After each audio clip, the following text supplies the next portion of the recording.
Terbang rendah di atas markas OPM, Operasi Up Moskona kerahkan helikopter cari Ibtu Tommy Marbun.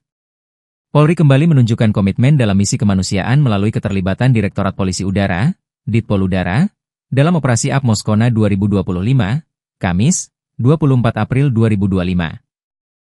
Operasi ini merupakan pencarian dan pertolongan terhadap mantan Kasat Reskrim Polres Teluk Bintuni Ibtu Tommy Samuel Marbun.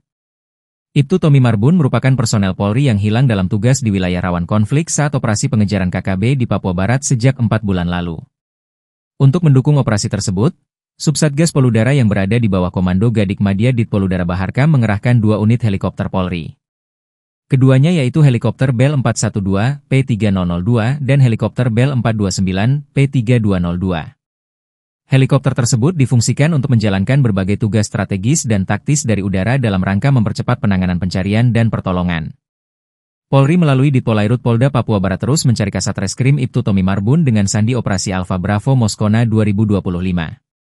Menghadapi medan berat pegunungan dan hutan lebat, tulis akun Instagram Divisi Humas Polri dikutip Jumat, 25 April 2025.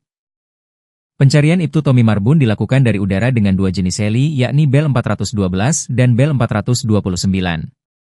Kami berharap doa dan dukungan seluruh masyarakat, semoga upaya ini segera membuahkan hasil dan Ibtu Tommy Marbun dapat segera ditemukan, tulisnya lagi.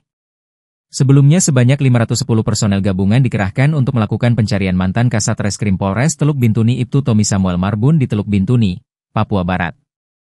Ibtu Tommy diketahui sudah 4 bulan hilang dalam operasi pengejaran kelompok kriminal bersenjata, KKB. Personel gabungan yang bertugas mencari Ibtu Tommy itu dikumpulkan dalam apel gelar pasukan Operasi Up Moskona 2025 di Mapolres Teluk Bintuni pada Selasa, 22 April 2025. Apel gelar pasukan dipimpin langsung Kapolda Papua Barat, Irjen Johni Edison Isir. Sebelumnya diberitakan, Ibtu Tommy dilaporkan hanyut di Kalirawara, Kampung Meyah Lama, Distrik Moskona Barat, Teluk Bintuni, pada 18 Desember 2024. Ibtu Tommy yang memimpin operasi penangkapan KKB diduga hanyut saat menyeberang sungai.